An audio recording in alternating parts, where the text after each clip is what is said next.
What if the very air of Greece still whispers ancient secrets, carried on the salt-laced wind from the Aegean, echoing through the sun-baked stones of forgotten temples and the gnarled roots of olive trees that have witnessed millennia? What if the earth itself remembers the titanic struggles of primordial gods, the agonizing screams of cursed heroes, and the silent, unwritten tragedies that shaped a world, leaving scars deeper than any chisel could carve into marble? Welcome to our world, our stories, where we unravel the threads of myth and history, blurring the lines between what was and what might still be, inviting you to step into a realm where the monstrous is tangible, where destiny is a cruel master, and where the echoes of ancient despair still resonate with chilling clarity. Are you ready to hear tales not just of glory and triumph, but of the profound, heartbreaking sorrow and the cosmic terror that lurked beneath the dazzling light of Olympus? Stories often overlooked, perhaps too unsettling for the tidy chronicles of gods and men. Feel the chill that descends as we begin our journey into the deepest abysses of existence, a place where the cosmos itself was still a raw, untamed entity, and fear had yet to find a name, for it simply was. From the abyssal depths, from the swirling chaos and the fertile darkness that birthed the very fabric of reality, arose a creature of such terrifying magnitude, such raw, unfathomable power, that even the newly crowned Olympians trembled in their golden halls. Imagine, if you will, the earth groaning, a guttural sound that vibrated through the very bedrock, as if the planet itself were in pain, convulsing in the throes of a monstrous birth. This was the birth of the shadow of Typhon, architect of monsters and terror, a being born of Gaia's rage against Zeus for imprisoning her Titan children, a creature sculpted from primal chaos and divine wrath, a living embodiment of the earth's most primal, untamed fury. His form was a nightmare given substance, a creature so immense that his head scraped the stars, his arms, 100 leagues long, could encircle the world, his lower body a writhing mass of coiled serpents, each scale the size of a shield, each hiss a hurricane. His eyes, twin pits of molten fire, scorched the very air, and from his countless mouths, a chorus of bestial roars, fiery breath, and venomous spittle erupted, contaminating everything it touched, turning verdant landscapes into desolate wastes. When Typhon stirred, the mountains shuddered, the seas boiled, and the very constellations seemed to dim, as if even the heavens held their breath, terrified by the sheer, unbridled power of this gargantuan, chthonic horror, whose shadow alone could blot out the sun and plunge the world into a primordial gloom. The ensuing battle between Typhon and Zeus was not merely a clash of titans, but a cataclysmic war for the very soul of the cosmos, a conflict that scarred the land and etched itself into the very memory of the world, leaving behind not just legends, but tangible wounds upon the earth. Imagine the sky ablaze, not with the gentle warmth of the sun, but with the searing bolts of Zeus's lightning, each fork a shattering blow that cleaved mountains and ignited oceans, striking at the 100 heads of Typhon, whose roars of defiance ripped through the firmament, shaking the very foundations of Olympus. The air would have been thick with the smell of ozone, scorched earth, and the metallic tang of divine blood, as Zeus, for a fleeting, terrifying moment, was overcome, his sinews severed, his divine power stolen, leaving the king of the gods vulnerable, a prisoner of this monstrous primordial force.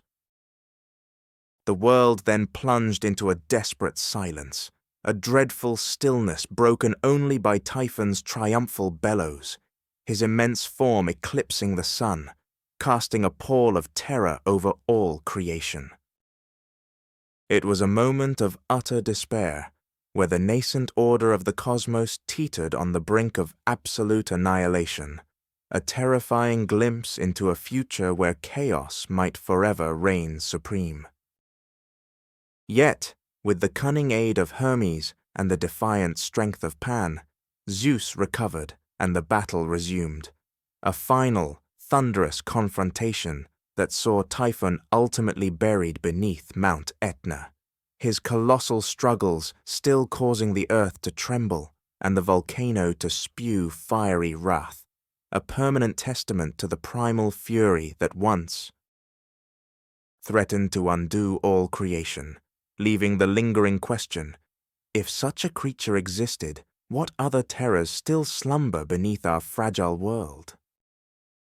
From the horrifying union of Typhon and his equally monstrous mate, Echidna, a creature half woman, half serpent,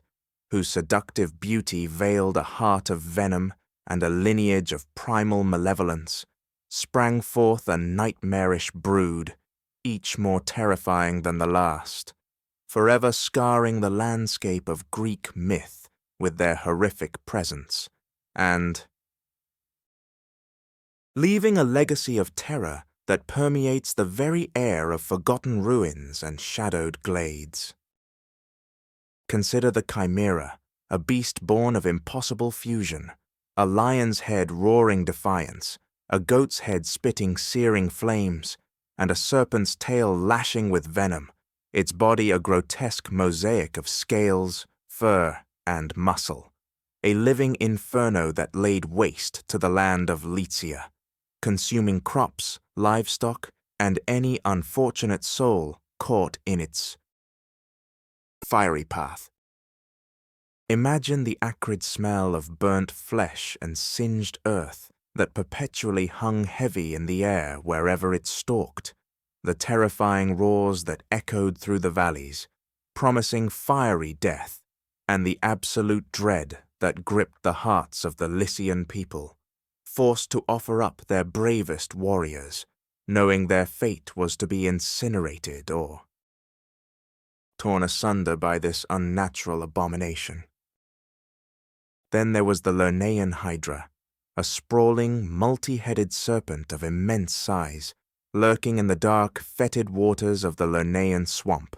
its poisonous breath capable of killing a man with a single exhalation, its blood a deadly corrosive, and its most terrifying attribute. For every head severed, 2 more would immediately sprout, writhing and hissing, creating an ever-growing nightmare of fangs and venom that seemed utterly unconquerable. Picture the putrid stench of the swamp, the constant low hiss of its multiple heads, the glint of malevolent eyes in the murky water, and the chilling realization that every act of defiance against it only made it stronger, more formidable, a living embodiment of inescapable, multiplying horror that tested the resolve of even the mighty Heracles. And the monstrous lineage continued, spreading terror across the ancient world, each child of Typhon and Echidna embodying a different facet of primal dread, their stories woven into the very fabric of the landscape, leaving a lingering sense of their terrible power even today.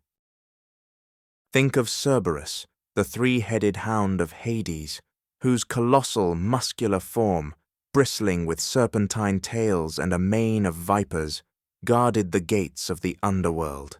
his growls a deep, resonant rumble that shook the very foundations of the earth, echoing the despair of countless trapped souls. Imagine standing before those gates, feeling the blast of his hot, fetid breath on your face, seeing the gleam of cold, ancient intelligence in his 6 fiery eyes, and understanding that his purpose was not merely to guard, but to ensure that no living soul could enter, and no dead soul could escape, making him a perpetual symbol of inescapable fate and eternal confinement. His presence permeated the very air of the threshold between worlds, a constant reminder of the finality of death. Then there was the enigmatic and cruel Sphinx of Thebes, a creature with the body of a lion, the wings of an eagle, and the head of a woman, perched atop a desolate crag, her voice like a haunting siren's call, yet her words held only death. She tormented the city of Thebes with her inscrutable riddle, devouring every traveler who failed to answer, leaving a trail of bones and the bitter taste of fear and helplessness in the air, a constant pall over the city, a testament to the fact that intellect, when twisted by malice, could be as destructive as any claw or flame. Her very silence, broken only by the mournful wind and the occasional crunch of bones, was a horror, a psychological torment that slowly strangled the life out of a desperate populace. And her story reminds us that not all monsters are vanquished by brute force. Some demand a different kind of heroism, a heroism of the mind. As we traverse the sun-drenched yet shadow-haunted landscapes of Greece, we come to a place where destiny itself seemed to weave a tangled, inescapable web,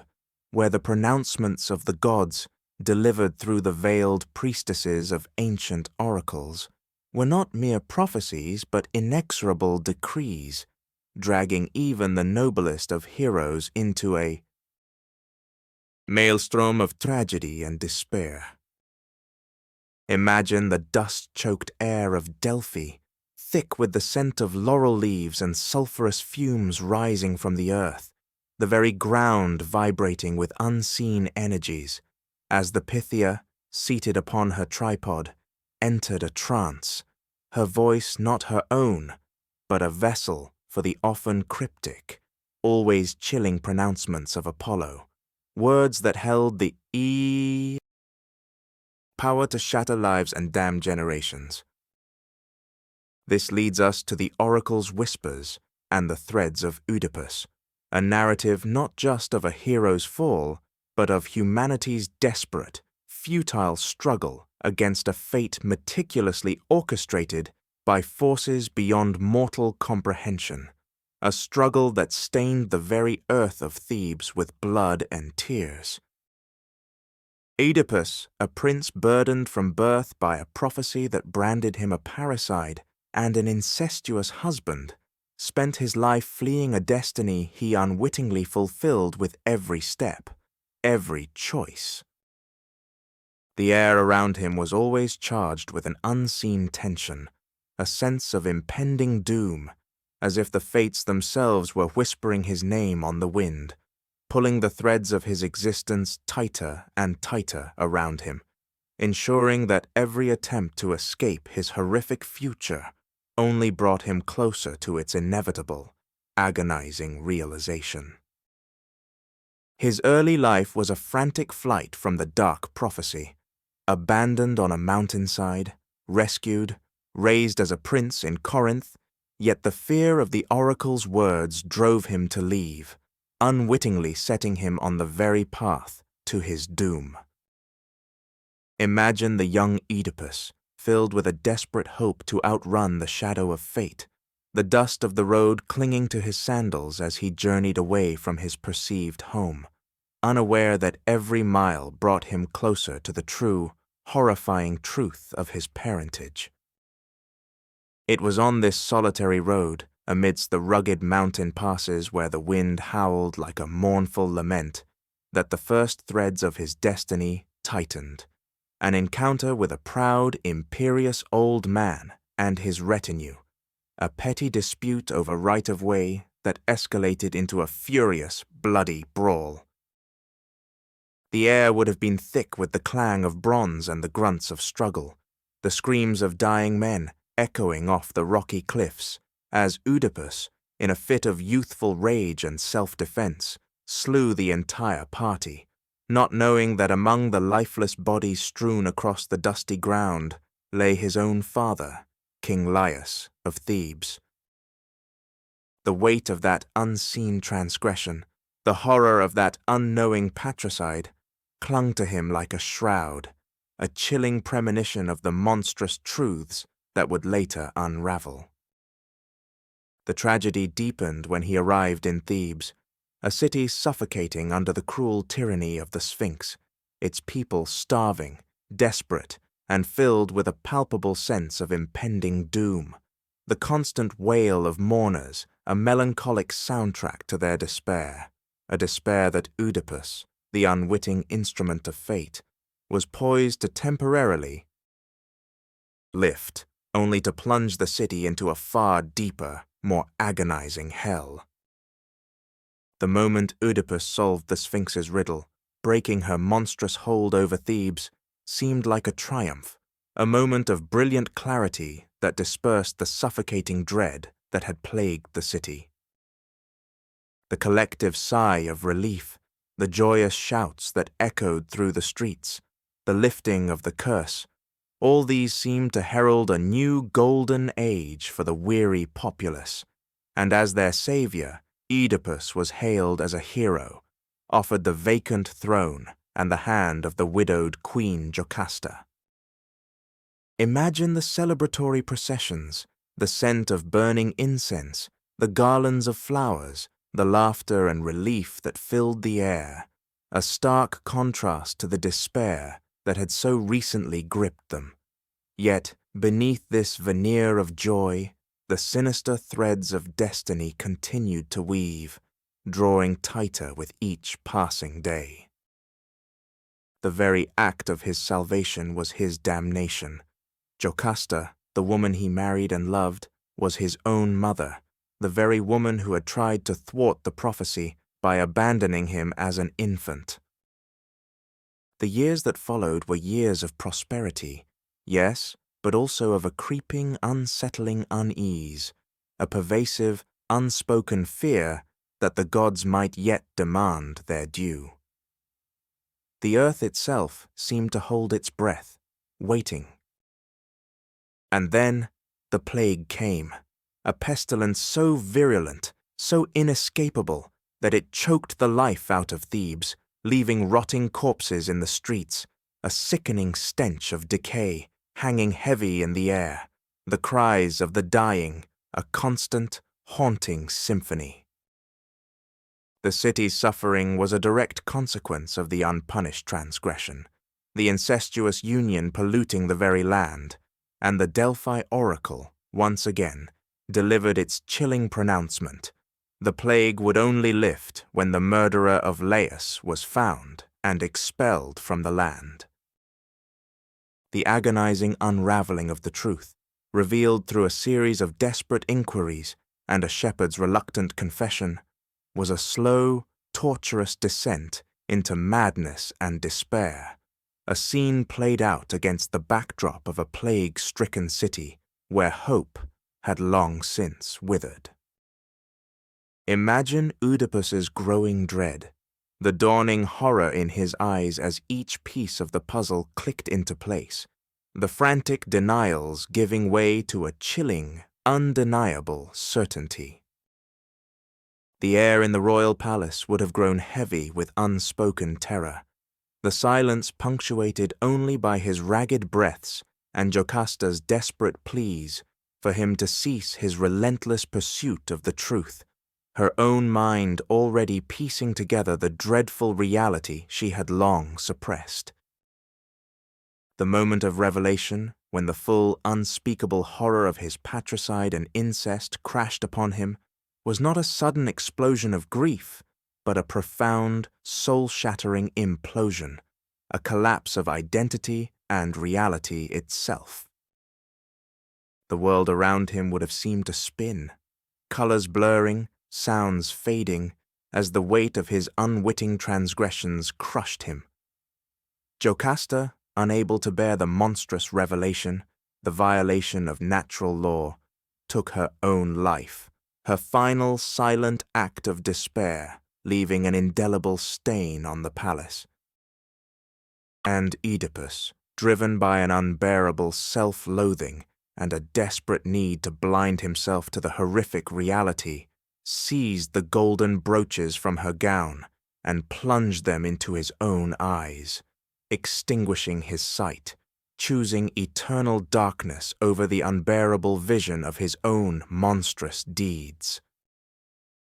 The screams that ripped from his throat were not merely physical agony, but the raw, unfiltered cry of a soul utterly broken, reverberating through the once proud halls, a testament to the devastating power of an inescapable, divinely ordained fate, leaving a lingering echo of his suffering that still clings to the very stones of Thebes, a city forever cursed by his tragedy. The legacy of Oedipus's unwritten tragedy did not end with his self-blinding and exile. It permeated the very fabric of the Theban royal house, twisting his children's destinies into a horrifying continuation of the familial curse, a saga of internecine warfare and profound despair that amplified the initial horror.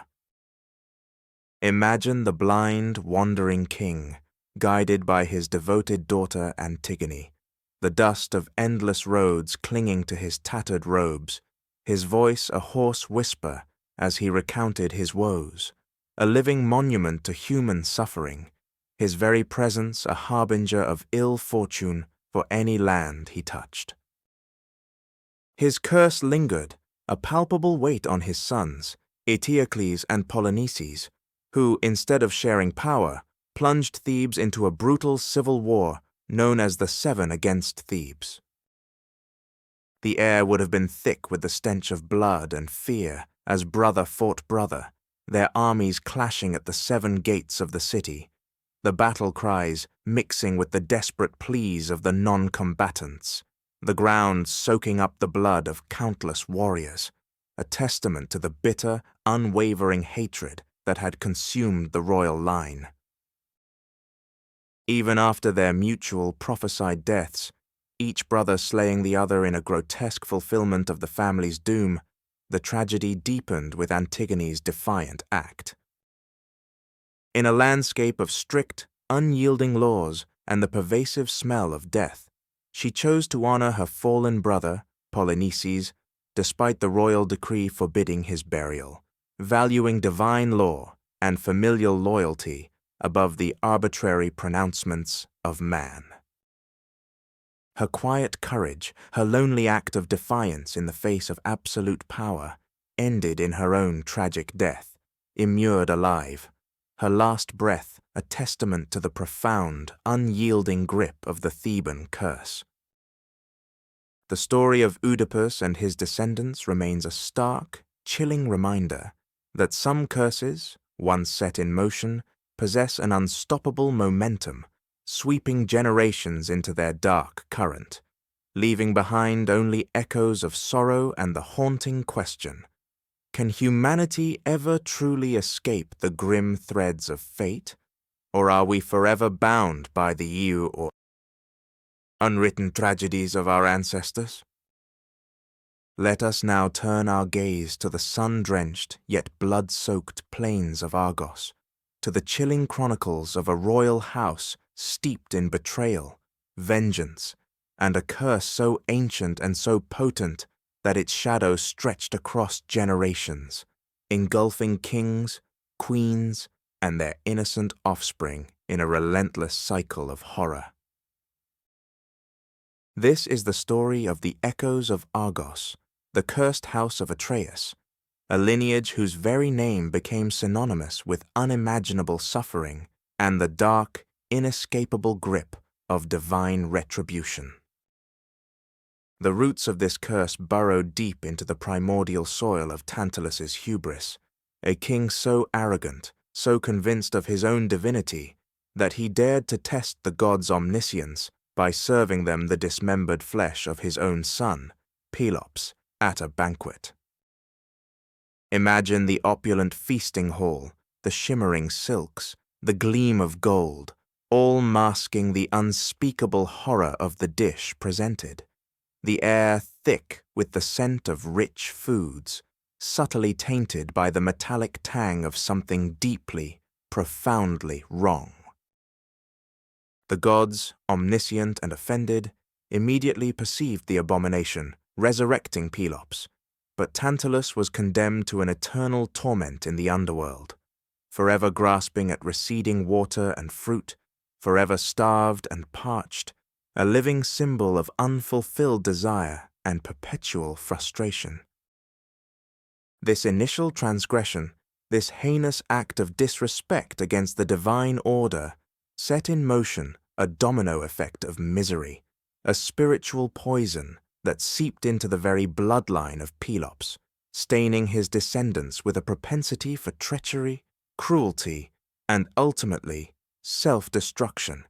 ensuring that the legacy of Tantalus's sin would echo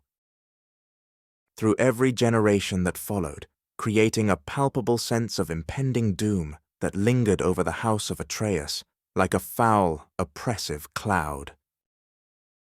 The curse deepened and festered with the bitter rivalry between Pelops's sons, Atreus and Thyestes, whose insatiable lust for power and their unspeakable acts of betrayal escalated the family's torment into a grotesque theater of horrors, forever sealing their house's tragic fate.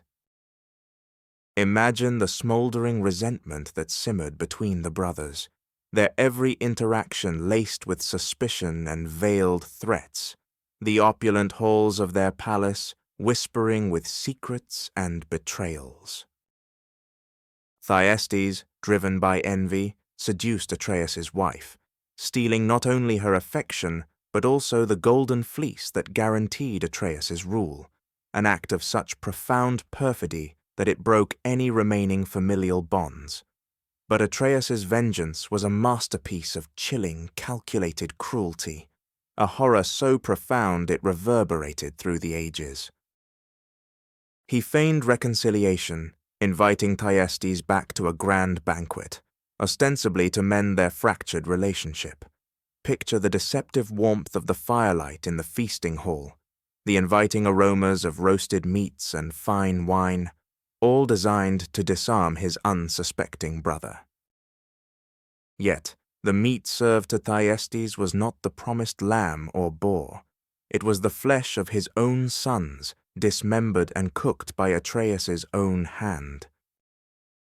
The moment of revelation, when Thyestes realized the unspeakable abomination he had consumed, the horror etched upon his face as he recognized the tiny, familiar bones, must have been a scene of unparalleled agony, his screams of anguish echoing through the silent, horrified hall, mingling with the sickening realization of the profound, soul-destroying act he had unwittingly participated in. This act, the ultimate violation of familial bonds and hospitality, poisoned the very air of Argos, ensuring that the ground on which they stood would forever be soaked not just in blood, but in the indelible stain of unspeakable human depravity, a trauma so deep it twisted the very lineage of the Atreids, guaranteeing their future would be a canvas painted in shades of sorrow and violent retribution,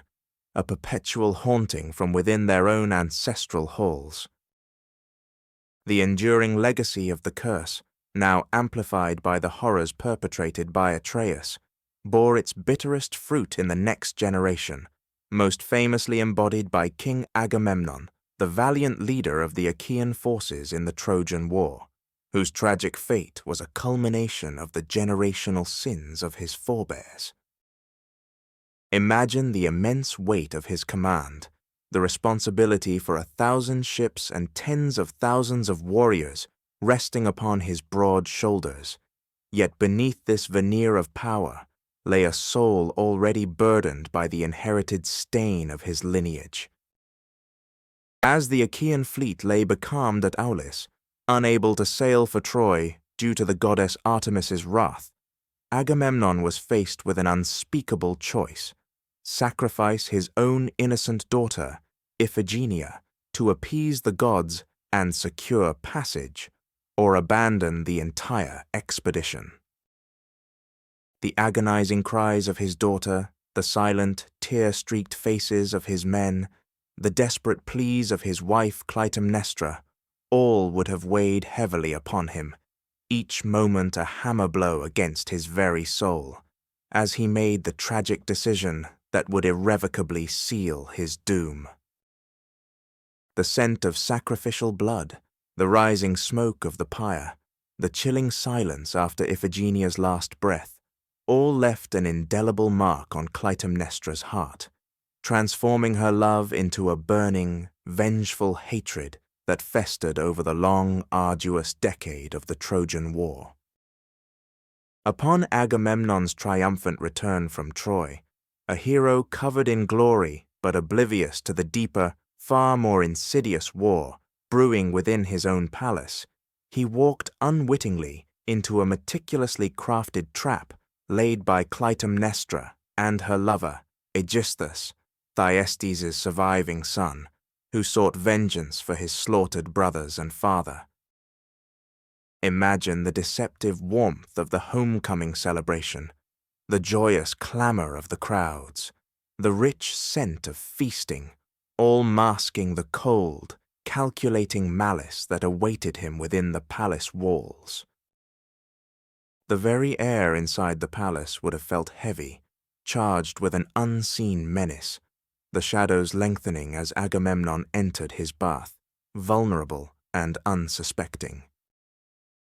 Clytemnestra, her heart a cold, hard stone of vengeance, descended upon him with an axe, her blows swift and brutal, driven by a decade of festering hatred and the memory of her sacrificed daughter. The guttural sounds of his dying breaths, the splash of his blood mingling with the bathwater, the chilling silence that followed, all painted a horrifying tableau of betrayal and retribution. And the curse did not end there, for the cycle of violence demanded yet another sacrifice. Orestes, Agamemnon's son, duty-bound by Apollo's command to avenge his father, returned years later to slay his own mother, Clytemnestra, and her lover, Aegisthus, plunging him into a torment of guilt and madness, hounded by the horrifying Furies, the ancient goddesses of vengeance, whose serpentine hair hissed with their relentless pursuit, their voices a constant, tormenting whisper in his mind, driving him across lands and seas, unable to escape the profound, chilling weight of his matricide. The tale of the House of Atreus stands as a stark, horrifying testament to the idea that some curses are not merely words, but living entities, entities that devour generations, ensuring that the unwritten tragedies of the past will forever echo in the present, leaving a chilling question. Can the blood of ancient crimes ever truly be washed away? Or are some stains destined to haunt the very ground they fell upon, forever vibrating with the agony of those who suffered? Let us journey now to the sun-drenched island of Crete, a land steeped in the exotic fragrance of wild herbs and the rhythmic crash of waves against ancient cliffs. Yet beneath its idyllic surface lurks a chilling narrative of unnatural desires, monstrous births, and the tragic consequences of defying both nature and the gods. This is the story of the labyrinth's embrace, Minos, monsters, and the price of hubris, a tale woven with threads of forbidden passion, ingenious design, and the ultimate descent into tyranny born from a king's fatal arrogance. Our journey begins with King Minos, a powerful and just ruler who, in his desire to solidify his divine right to rule, prayed to Poseidon for a sign. The god, in a display of his immense power, sent a magnificent snow-white bull,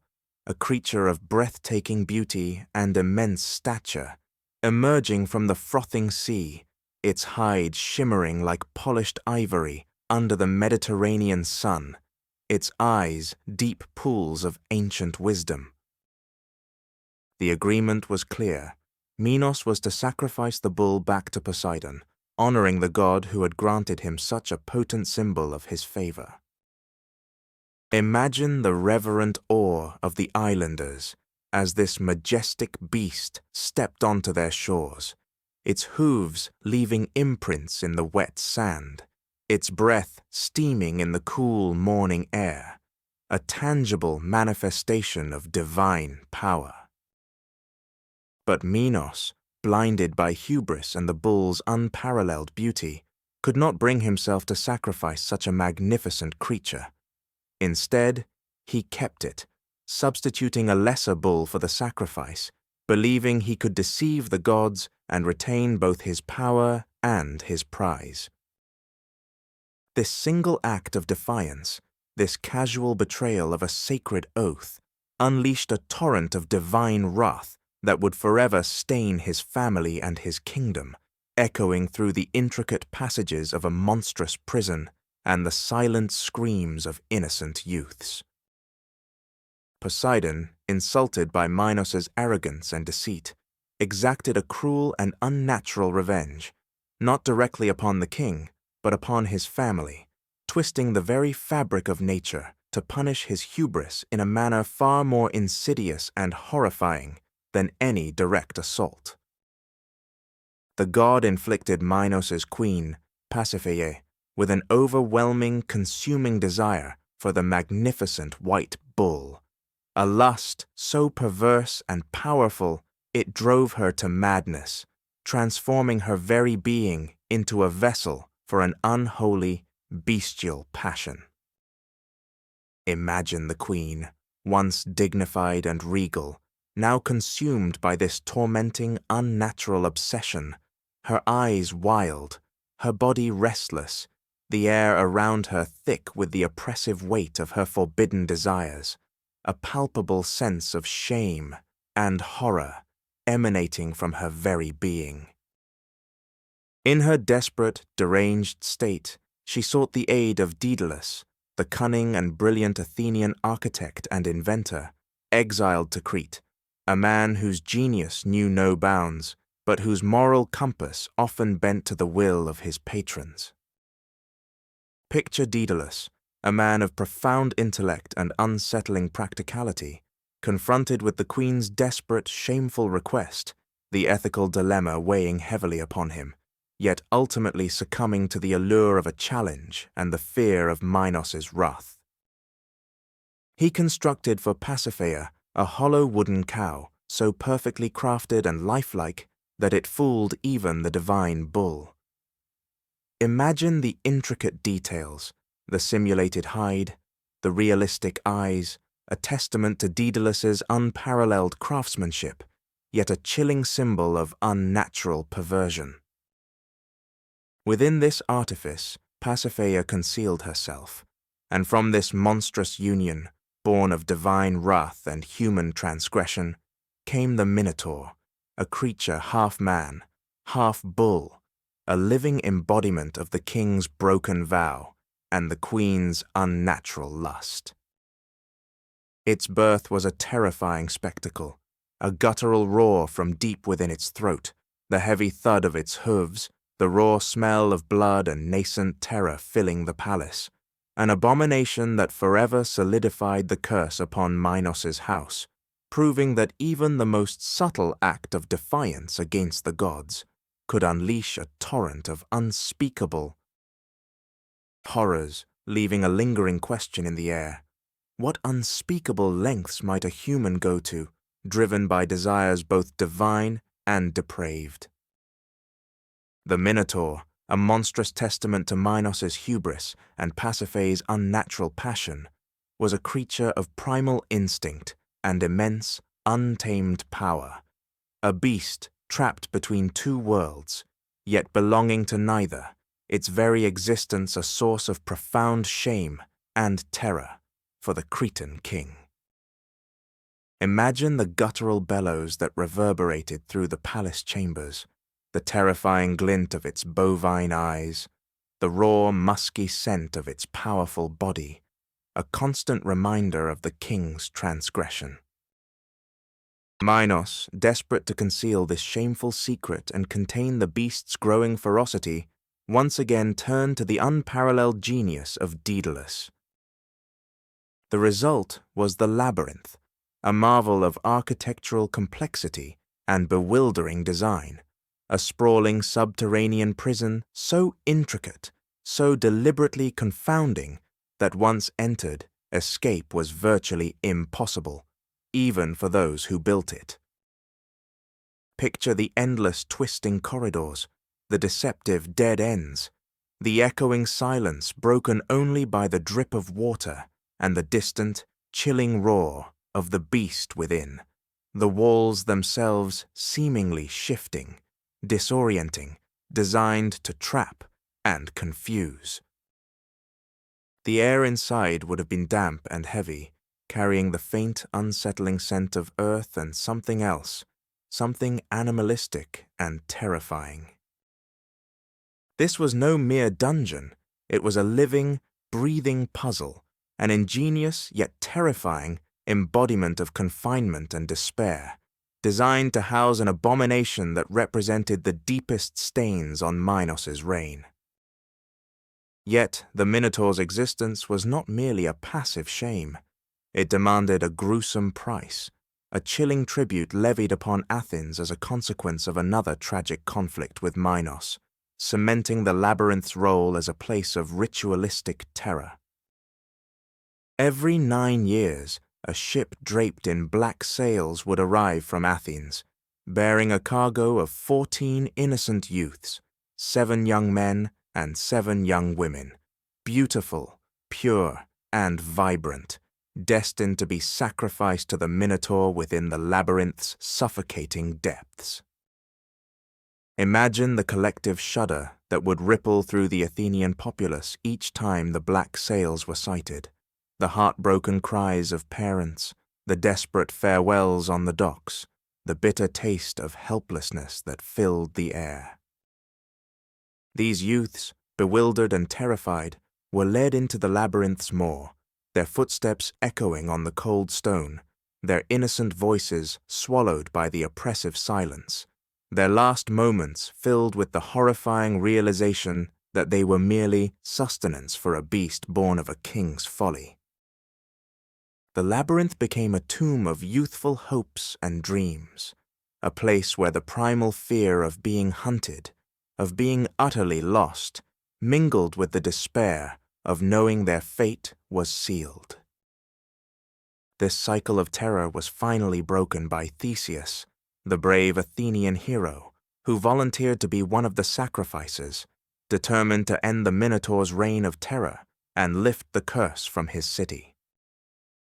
His journey into the labyrinth, guided by Ariadne's thread, was a descent into a psychological and physical hell, a confrontation not just with a monster, but with the very essence of fear and the oppressive weight of a city's desperation. Imagine the oppressive darkness of the labyrinth, broken only by the flickering light of a single torch, the unsettling silence punctuated by the distant heavy thud of the Minotaur's hooves, growing closer, louder, stirring a primal fear in the pit of Theseus's stomach. The air would be thick with the scent of damp earth, decay, and the metallic tang of dried blood, a grim reminder of the sacrifices that had come before him. The Minotaur itself was not merely a beast, but a symbol of the untamed, monstrous aspects of human nature, a consequence of unchecked power and corrupted desire. The battle within the labyrinth's heart was a brutal, claustrophobic struggle, fought in the oppressive darkness, the echoes of their grunts and roars reverberating through the stone passages, until Theseus, guided by courage and the hope of a people, finally dealt the fatal blow, ending the Minotaur's tragic existence and breaking the gruesome. cycle of sacrifice. Yet, even in triumph, tragedy lingered.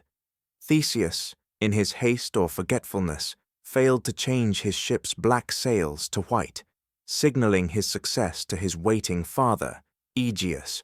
who, seeing the black sails, plunged into the sea in despair, giving the Aegean Sea its name and marking the end of one tragedy with the beginning of another, a stark reminder that even the most heroic deeds can carry the seeds of unintended, heartbreaking consequences, leaving a haunting echo of sorrow upon the very waters that surround Greece. As our journey through these ancient chronicles draws to a close, a heavy quiet settles, a stillness broken only by the murmur of the wind through dry grass, carrying with it the faint, almost imperceptible whispers of bygone eras, of screams long silenced, and of fates irrevocably sealed. Have you felt the weight of these stories, the subtle chill that permeates the air when contemplating the primordial horrors of Typhon, or the suffocating despair of Oedipus's inescapable destiny, or the bitter taste of betrayal and vengeance that clung to the house of Atreus, or the claustrophobic dread of the labyrinth and the tragic consequences of defying the divine? Perhaps you've begun to sense how profoundly these ancient narratives, born from the fertile soil of fear, wonder, and humanity's struggle against the inexplicable, continue to shape not just the landscape of Greece, but the very depths of our collective unconscious. These are not merely bedtime stories or dusty academic texts. They are living testaments to the unwritten tragedies of a world where gods walked among mortals, where monsters were not relegated to the realm of fancy, but were terrifyingly real, and where the line between cosmic order and utter chaos was as thin as a thread, easily snapped by hubris, forbidden desire, or the cold, indifferent hand of fate. Every gnarled olive tree seems to remember a forgotten cry. Every ancient stone wall seems to hum with the residual energy of titanic struggles. Every crashing wave against the shore echoes the mournful lament of a cursed hero. The air itself, thick with the scent of thyme and salt, carries the invisible dust of countless battles, betrayals, and heartbreaks, reminding us that the past is never truly past. Imagine for a fleeting moment that these shadows of myth are not confined to the pages of ancient scrolls, but still linger in the deep valleys, in the swirling mists atop sacred mountains, or in the silent depths beneath the azure sea. What if, on a moonless night, you heard a distant, guttural roar that vibrated through the earth, a sound too deep, too ancient to be any known beast? What if, in a moment of profound despair, you felt the subtle, chilling touch of unseen threads pulling at your own life, guiding you towards an unknown, inescapable end? What if, in the depths of a dream, you tasted the bitter essence of betrayal, or felt the consuming fire of a hatred that transcends generations? These legends, these unwritten tragedies, are not just cautionary tales. They are a profound invitation to consider the thin veil that separates our perceived reality from a deeper, more mysterious existence, a world where the echoes of ancient sorrows still reverberate with an unsettling power, waiting to be heard by those brave enough to listen. And perhaps, hidden within these chronicles of sorcery, prophecy, and unimaginable suffering, lies a truth far more unsettling than any fiction, a truth that reminds us that the monstrous, the cursed, and the tragic are never truly banished, but merely slumber, waiting for the right moment or the right listener to awaken once more.